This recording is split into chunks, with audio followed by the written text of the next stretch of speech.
The very word secrecy is repugnant in a free and open society, and we are, as a people, inherently and historically opposed to secret societies, to secret oaths, and to secret proceedings. For we are opposed around the world by a monolithic and ruthless conspiracy that relies primarily on covert means for expanding its sphere of influence. It is a system which has conscripted vast human and material resources into the building of a tightly knit, highly efficient machine that combines military, diplomatic, intelligence, economic, scientific, and political operations. Its preparations are concealed, not published. Its mistakes are buried, not headlined. Its dissenters are silenced, not praised. No expenditure is questioned, no rumor is printed, no secret is revealed.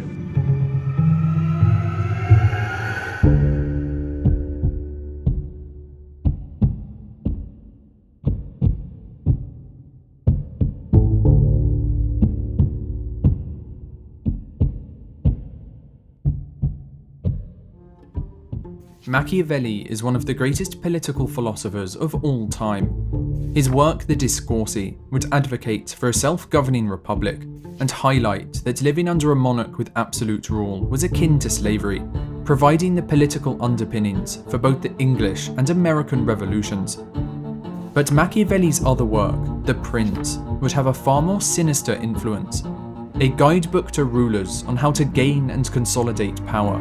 The Prince was considered so dangerous, it was banned by the Catholic Church for more than 200 years. It has not only paved the way for tyrants, despots, and dictators, but has had a profound impact on business, politics, religion, and the halls of power on every continent of the globe. But what did Machiavelli say? Who did he influence? And how has what a man wrote 500 years ago shaped the modern world in which we live today? From the White House to the Kremlin, from the Vatican to the Federal Reserve, this is how a man from Florence changed the course of history. This is how the writings of Niccolo Machiavelli are used to manipulate and control everyone.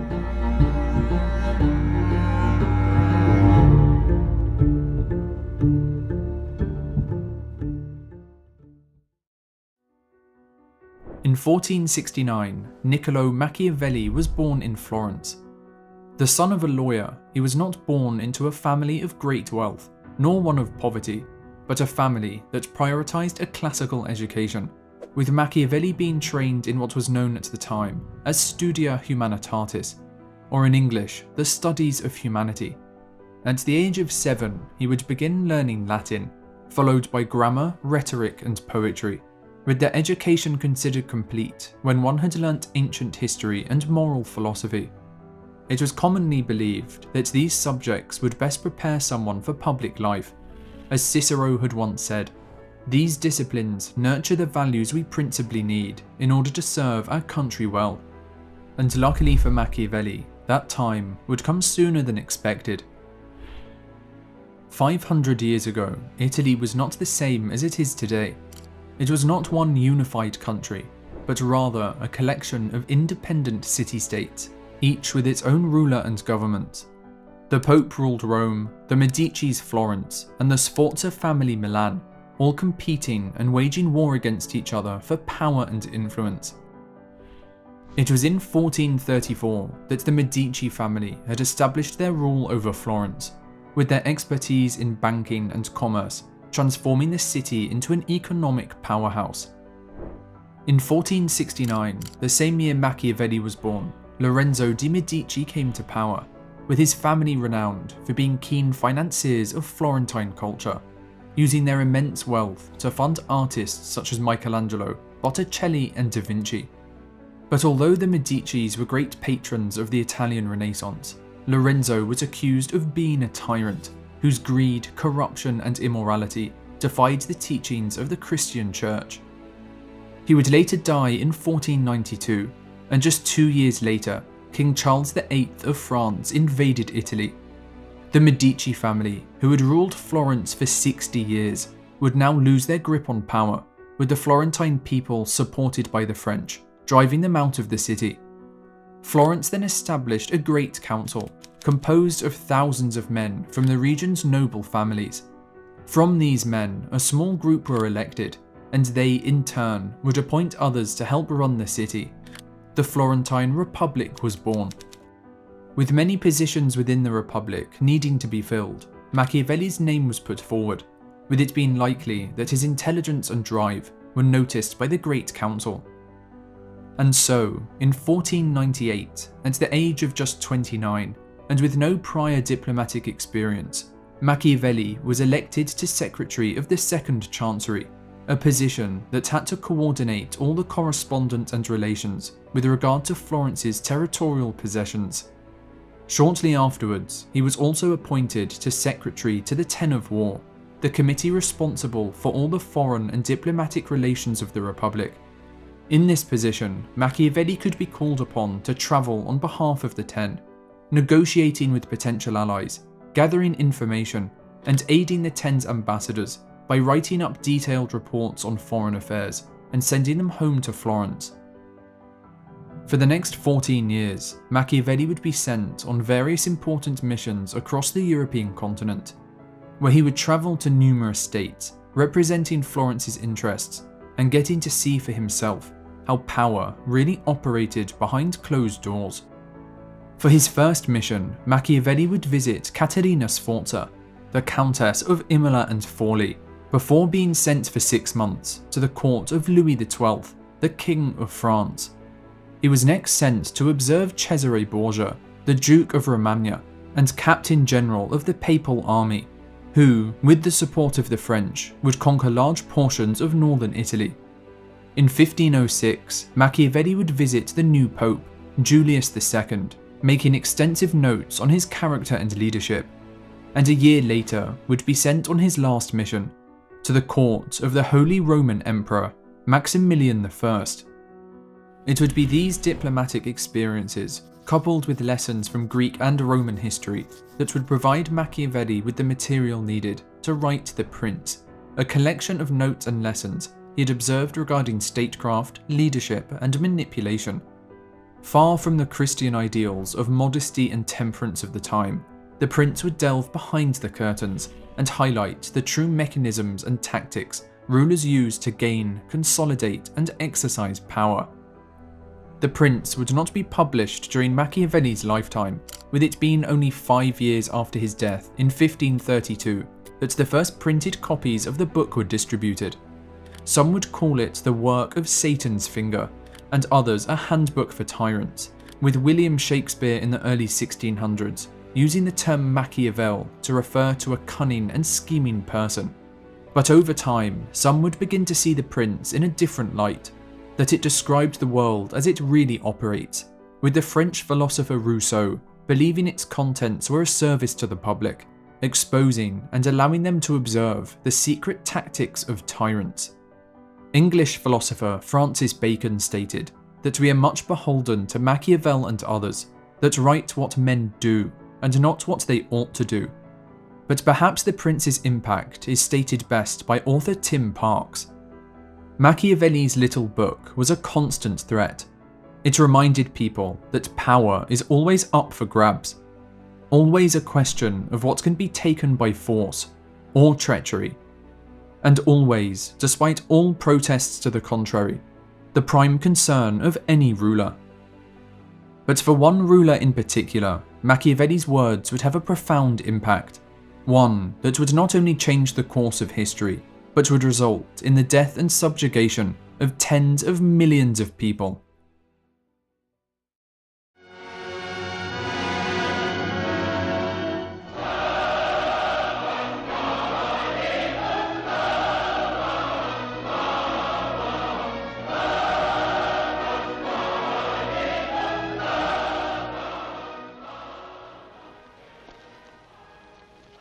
Можно мне вас поцеловать, товарищ Сталин? За все, что вы сделали для нашего народа, для нас. Один там вдруг Сталин! Вива Сталин! Вива Сталин!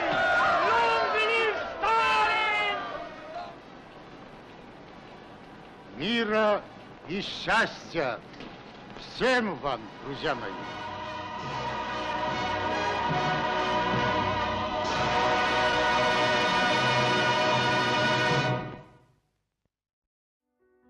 In all actions of all men, and especially of princes, where there is no court of appeal, the end justifies the means.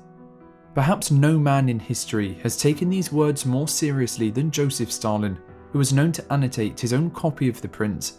Ruling over the Soviet Union from 1928 until his death in 1953, Stalin would, through the calculated use of terror, force and propaganda, transform the Soviet Union into a world power, while gaining the love, support and admiration of his people. You must either pamper people or destroy them. Harm them just a little and they'll hit back. Harm them seriously and they won't be able to. So if you're going to do people harm, do it in such a way that you do not have to fear their vengeance. To consolidate his power, Stalin was willing to use any and all tools at his disposal to completely crush his opponents, making sure they stood no chance of challenging his rule. His political rivals would be shot, citizens who spoke out against him would be hunted down, and millions would be sentenced to backbreaking work in gulag labour camps, where they would be forced to carry out decades of slave labour on highly dangerous projects for the state.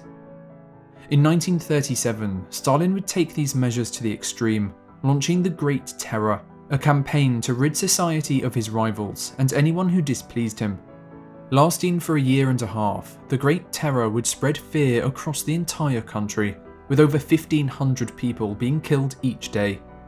Husbands would turn on their wives, children on their parents, and by the time the Great Terror had come to an end, there was no one left to speak out against Stalin's rule. By the time of Stalin's death in 1953, over 26 million people had been shot, imprisoned, or subjected to internal exile, an average of over 1 million per year. But how was Stalin able to get away with so much? How could he purge, torture, and control an entire empire without any repercussions? The answer lies within one of Machiavelli's most important rules: propaganda. So long as he has the people on his side, a ruler needn't worry about conspiracies. But when they are against him and hate him, he'll have to watch everyone's every move. Stalin understood that public support was crucial to his position. If he was loved and the people swore allegiance only to him, it would be very difficult for his enemies to oust him from power. And so, Stalin would go to extreme lengths to develop a cult of personality, with the state producing an endless stream of propaganda, portraying Stalin as a hero and a god. Statues of him were erected across the country. The city of Tsaritsyn was renamed to Stalingrad, and during World War II, Stalin's name was added to the national anthem. The printing presses were also nationalised, with only officially sanctioned writers able to publish books and write plays. Thousands of posters would be produced to make him appeal to every aspect of society. To the worker, he was a common man, smoking a pipe and riding the subway with his fellow citizens. To families, he was a father figure, beloved by children who would present him with flowers and adoring smiles. And to soldiers, he was the defender of Mother Russia, a great general, wearing a military uniform and leading the Soviet armies to victory during the Second World War. The best fortress which a prince can possess is the affection of his people. Every citizen of the Soviet Union, no matter their age, would be targeted by Stalin's propaganda machine. In 1935, the phrase, "Thank you dear comrade Stalin for a happy childhood," appeared above doorways at nurseries, orphanages and schools. People's homes would also begin incorporating private Stalin rooms, a place featuring his portrait, where they could fully dedicate themselves to their beloved leader. Known by titles such as Brilliant Genius of Humanity and Gardener of Human Happiness, Stalin was known to receive standing ovations after his speeches.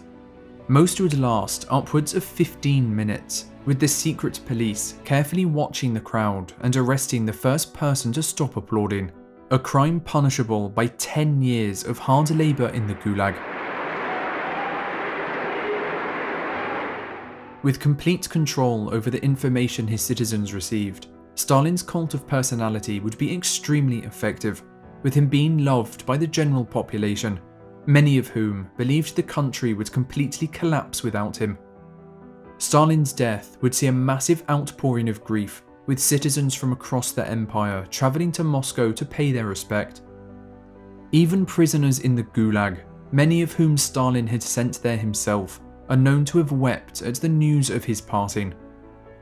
With Machiavelli's book by his side, Stalin had managed to convince an entire nation of his greatness, to feel genuine love for him, all the while committing numerous atrocities against them.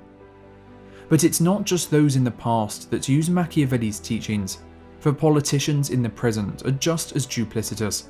They just use a different means of control, means less obvious to the common man. Modern mass media has made the most tyrannical leaders fiercely beloved, even by the subjects they've taken advantage of. But influence and resources in the hands of a tiny few eventually leads to unrest. It cripples even the most powerful empires. If you look at the news, you can see these dynamics are even further entrenched today. Bloomberg analysts estimate that in the next 25 years, over 62% of the USA's wealth will belong to its wealthiest 1%. That number would crush the previous all-time high of 51% set in 1928, a year before the stock market's crash and the Great Depression, meaning it's harder than ever to get by. Luckily, there is now a very exciting new way to maybe get ahead. We haven't gotten the chance to invest yet, but you can now join us in getting access to the same markets elite members of society have had access to for decades, all thanks to today's sponsor Masterworks. By giving investors just like you the chance to potentially protect and grow their wealth with million-dollar, blue-chip, investment-grade art. They've delivered on 16 exits, all of them profitable for their investors. But it's easy to see why nearly 800,000 people have signed up so far. Masterworks offerings have sold out within hours, but our subscribers can now skip the waitlist and start collecting today. Just click the link in the description.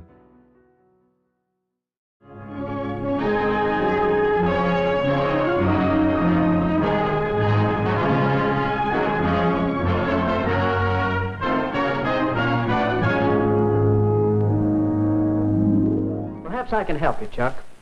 I think the election was a victory for good government. It might also be called a victory for propaganda. But that would have been equally true if our opponent had won. But how can you study it? Well, you can begin by investigating the techniques of propaganda.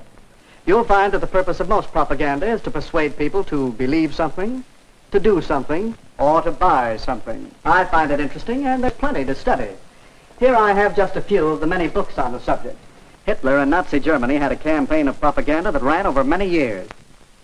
Then there's a wealth of propaganda to study on the subject of Russia and communism. There's propaganda to study in our own American elections, national as well as local, and in many of the major issues on which elections often hinge. Well, if I don't learn about propaganda, it won't be because there's no way to study it. That's right, Chuck. Remember the techniques of propaganda, and use the procedure we out is a powerful force. So powerful that your study of propaganda is important not only to you, but to me, and to the world. In general, people judge more by appearances than first-hand experience, because everyone gets to see you, but hardly anyone deals with you directly. Everyone sees what you seem to be. Few have experience of who you really are. Modern politicians prioritize one thing above all else: their appearance. Machiavelli argues that rulers should cultivate the appearance of virtue, to present themselves as virtuous and moral, even if they do not necessarily act that way in private. A new ruler cannot always act in ways that are considered good, but it is crucial that he should nevertheless appear to be good, and especially that he should appear to be exceptionally compassionate, loyal, humane, honest, and devout. But what is the best way for a modern politician to appear virtuous? The answer is to spend, spend, and spend. Who doesn't want more money for infrastructure projects, education, healthcare, or social services? The more money a politician spends, the more they are seen as compassionate, and the higher their chances of re-election. But this hasn't always been the case.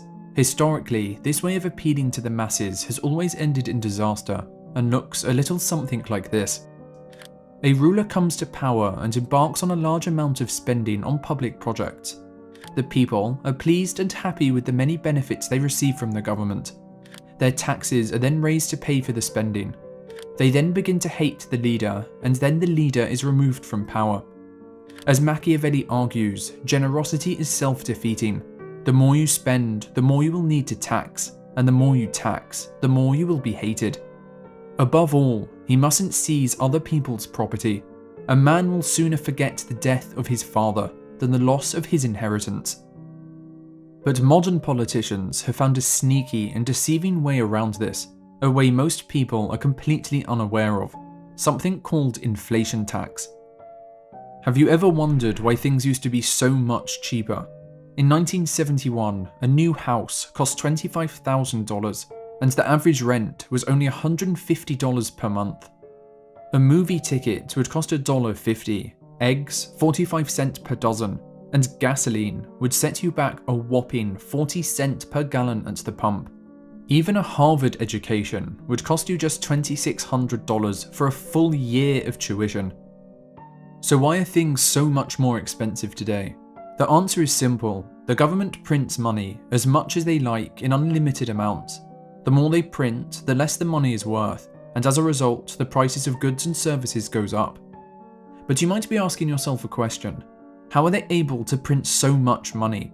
They're able to do this because of the type of money we have, a type of money called fiat. But to understand what fiat is, we first have to understand what money is and where fiat has come from. Before money existed, humans had to barter. That is, goods and services had to be traded for other goods and services.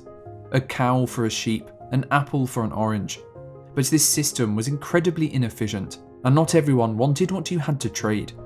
And so would rise a form of money, a medium of exchange, a unit of measurement, and a store of value that everyone agreed to use so they wouldn't need to barter. In ancient societies, money would first appear in the form of seashells and beads, things that were all small, similar in size, durable and easily identifiable, factors that are common occurrences for forms of money across different cultures and timeframes. As civilizations evolved and became more advanced, money would begin to appear in the form of precious metals, usually silver or gold, that were then melted down and formed into coins. This form of money would last for thousands of years, until, in the modern age, we have adopted paper as our form of money. However, this paper was not like the fiat money we have today. Instead, it was something called representative money, a piece of paper that represented something else of intrinsic value. Rather than have to carry around a lot of heavy metal coins, people would deposit their money into banks, who, in turn, would issue them paper banknotes, which represented the amount of precious metals they had exchanged. These banknotes, a new form of currency, would then circulate around the economy, and at any time could be redeemed for their value in silver or gold. In the 18th and 19th centuries, governments and central banks would adopt this system and apply it to their national currencies. For example, in 1934, under what was known as the gold standard, a $35 bill would be backed by 1 ounce of gold. It was important that paper money was backed by gold, as it imposed limits on government spending. They wouldn't be able to print more money without in turn increasing the amount of gold they held in reserve. As a result, prices remained stable and people were able to save without the fear of inflation eroding away their purchasing power. But not all countries and governments had precious metals backing their money, and as a result, the governments printed too much, hyperinflation ensued, and both the currency and economy collapsed.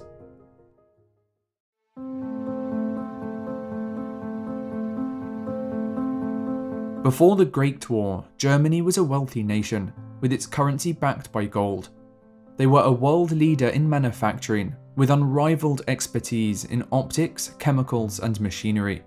The German mark, the British shilling, the French franc, and the Italian lira all had about equal value, with 4 units of each currency able to be exchanged for $1. However, in 1914, at the start of the First World War, Germany abandoned the gold standard and resorted to printing money in order to fund the conflict.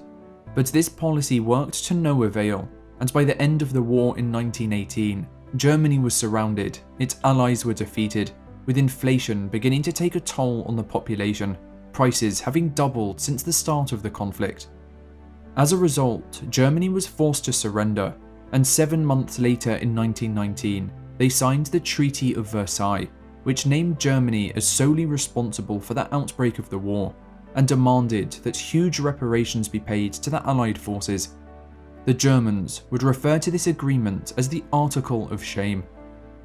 But these reparations, which totaled 2 years of its pre-war GDP, would prove too costly for the German state to bear.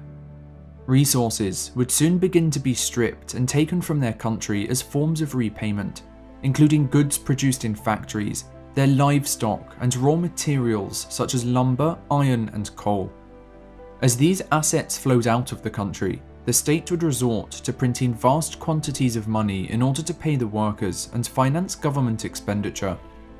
As the Reichsbank, Germany's central bank, began to print more and more, it was hard to stop, with the government enlisting 130 companies to help churn out piles of increasingly worthless paper notes. The more they printed, the less the currency was worth, and hyperinflation soon arrived upon the doorsteps of every household in the country.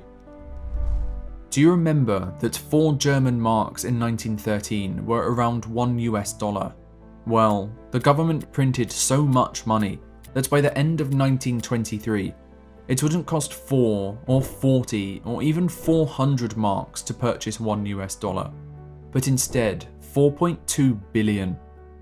Prices for everyday items would begin to spiral out of control, with wheelbarrows needed to transport people's money to local stores. A loaf of bread that had cost 250 marks in January 1923 would cost more than 200 billion in November. Cash would be burned for fuel. Children would use paper notes as building blocks and create kites for their entertainment. Eventually, it ended up costing more to print one note than one note itself was worth, with the currency soon collapsing. The German mark would serve as a lesson of history and a warning to future economies that a currency backed by nothing will eventually be worth nothing, with the destruction and carnage financial collapse brings about, giving tyrants and despots the opportunity to seize control.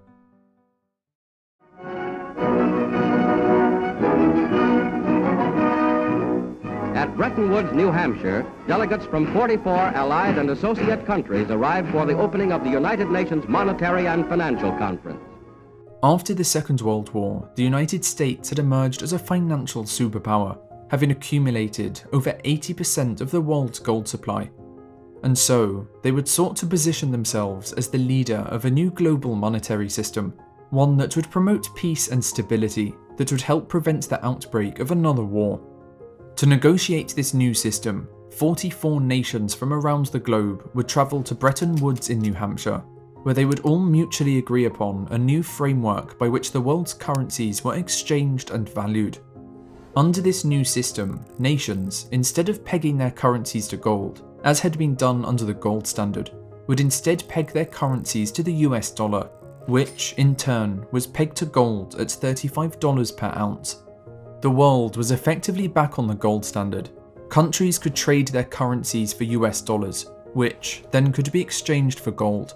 The US dollar was now the world's reserve currency. However, fast forward 30 years and history would begin to repeat itself.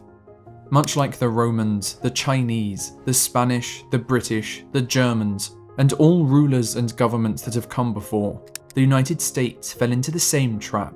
They began to spend beyond their means. Overly ambitious projects like the Great Society, social programs aimed at eradicating poverty were introduced, and the Vietnam War, a geopolitical conflict aimed at stopping the spread of communism, began to soak up vast sums of government expenditure. Foreign nations, realizing the US government had printed more money to fund these ventures than they had in gold reserves, would begin to panic, and started the process of swapping their dollars for gold. With the nation's gold reserves being depleted, Richard Nixon, on August 15, 1971, would address the nation via television and declared that he was stopping the international convertibility of US dollars into gold. Accordingly, I have directed the Secretary of the Treasury to take the action necessary to defend the dollar against the speculators.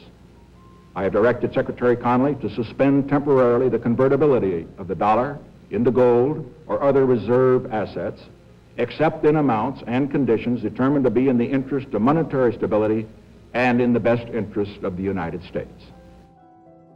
With the dollar's link to gold being severed, the Bretton Woods system had come to an end, with the age of fiat currency now emerging. All the world's currencies were now backed by nothing.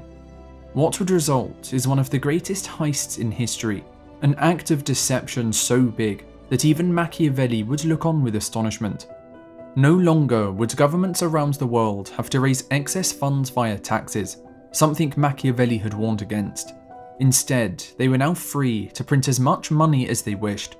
They could now steal their population's wealth without them even realizing it, because although the amount of money in their bank account stayed the same, the value of that money went down. For example, if you had saved $1 in your bank account in 1913, the same year the Federal Reserve was created, that dollar would only be worth 4 cents today. In just 100 years, the dollar has lost 96% of its purchasing power. But since 1971, the United States government hasn't just printed a lot of money. They have embarked on the greatest spending spree of any nation at any point in recorded history. Let's take a look at their national debt. Since its founding in 1776, through the American Revolution, the Civil War, as well as the First and Second World Wars, by 1971, the US national debt stood around $400 billion. What had taken nearly 200 years to accumulate would now be dwarfed by comparison. Just 50 years since the dollar had left the gold standard, the national debt now stands at $31 trillion. There were no world wars, no Great Depressions, but with fiat money now under government control, they had managed to accumulate $31 trillion of debt. So, what are the costs of this? Well, the cost is inflation tax. The more money the government prints, the less the dollar is worth, and the less the dollar is worth, the more expensive things become in relation to the dollar. In other words, prices will keep going up as your purchasing power goes down. It's a sneaky way of taxing your savings without the government having to take the money from you directly. As you can see, when money is sound, that is, backed by something of intrinsic value like gold, prices remained stable for hundreds of years. People were able to save and hand that money, that store of value, down to the next generation. But in 1971, that all changed, and prices began to take off. Take Campbell's soup for example. Prices remained relatively stable for decades, but then 1971 rolls around, and the price begins to explode. What's worse is inflation tax doesn't just show up in the price. You can also have something called shrinkflation, where the price remains the same, but the product is reduced in size. Whether it's electricity, food or fruit, the case remains the same. Since 1971, prices have begun to rise. But it's not just consumer items that are affected by inflation tax, it's everything in the economy. Since 1971, productivity has increased by nearly 250%, but compensation has remained flat. Productivity has increased, but compensation has moved sideways. This can also be seen in the cost of education. While the average earnings for those between 22 to 27 years old have barely moved, the cost to attend higher education has skyrocketed. Most young adults today now have to saddle themselves with massive debts just to be able to afford to go to college. And then when they graduate, they face another huge problem, the cost of housing. Since 1971, the value of homes has gone parabolic, far exceeding income growth during the same period. In the 1950s, 60s and 70s, it would take on average 2.5 years of your labour in order to save up and purchase a house. By 2020, that figure has risen to 7 years. House prices have risen so much, you now need to work nearly 3 times longer just in order to buy the same house. The American dream, the old tale of each according to their own ability, where an average family could accumulate a modest fortune, and own a small plot of land with a house and a little white picket fence, was now out of reach for most Americans. The American dream was slowly turning into the American nightmare, where even the most basic of goods and services were becoming unaffordable for the average citizen. So, what did they do? They turned to debt, easy credit that would allow them to live the same life as their parents. While everything got more expensive, Americans would borrow and borrow, while accumulating the most debt of any generation in history. Inflation hurts everyone, but it hurts one group in particular the hardest: the poor. The wealthy know the game that is being played, and that's why they protect themselves against inflation by owning assets, such as gold, real estate, stocks, Bitcoin, and rare art. When the government prints more money, these assets on average over time increase in value, but for the poor, who hold most of their wealth in cash, the value of their money is totally destroyed, and they are crushed by the rising cost of living. Inflation is the most destructive disease known to modern societies. There is nothing which will destroy a society so thoroughly and so fully as letting inflation run riot. Inflation doesn't arise because you got consumers who are spendthrift. They've always been spendthrift. It doesn't arise because you've got businessmen who are greedy. They've always been greedy. Inflation arises because we as citizens have been asking you as politicians to perform an impossible task. We've been asking you to spend somebody else's money on us, but not to spend our money on anybody else. Everybody talks against inflation, but what he means is that he wants the prices of the things he sells to go up and the prices of the things he buys to go down. The real tax on the American people is not what you label taxes. It's total spending. If Congress spends $50 billion more than it takes in, if government spends $50 billion, who do you suppose pays that $50 billion? Of course. The Arab sheiks aren't paying it. Santa Claus isn't paying it. The Tooth Fairy isn't paying it. You and I, as taxpayers, are paying it indirectly through hidden taxation. But it's not just the United States and the dollar that are experiencing inflation. Whether you hold the Nigerian naira, the Argentine peso, or the Turkish lira, governments around the world are stealing the wealth of their populations as inflation erodes away their currency's purchasing power. So, what's going to happen from here? Well, it's going to get a lot worse everywhere. Governments and politicians in the US and around the world are not interested in the long-term trajectory of their nations. Instead, they are solely focused on the election cycle, what they can promise now, and what will garner them the most votes. They are interested in power, and if they have to spend vast sums of money on different programs in order to bribe the public to vote for them, that's what they're going to do. And why wouldn't they? They no longer have to raise taxes from the population in order to fund these projects. They simply print the money, hold on to power for as long as they can, and the population is none the wiser as to why everything around them is crumbling. Unfortunately, the debt in most nations is already too large to be paid back, so more money will need to be issued in order to pay it off. In other words, the debt is already so high, the only way forward is for nations to print more money, and in doing so, inflate their way out until their currencies are worthless. The debt to GDP ratio in the United States is already over 100%. That's double the size of the economy, and higher than during World War II. By 2050, that ratio is expected to exceed 200% of GDP, totaling more than $100 trillion of debt. By the end of the century, in the year 2100, just 73 years from now, if politicians carry on down the same path of money printing they are currently on, the national debt will exceed $1 quadrillion. Whether it be 10, 50, or 100 years from now, sooner or later the chickens are coming home to roost. As Machiavelli has said, if you're determined to have people think of you as generous, you'll have to be lavish in every possible way. Naturally, a ruler who follows this policy will soon use up all his wealth, to the point that, if he wants to keep up his reputation, he'll have to impose special taxes and do everything a ruler can to raise cash. His people will start to hate him, and no one will respect him now he has no money. Since his generosity will have damaged the majority and benefited only a few, he'll be vulnerable to the first bad news, and the first real danger may well topple him. When he realizes this and tries to change his ways, he'll immediately be accused of frugality,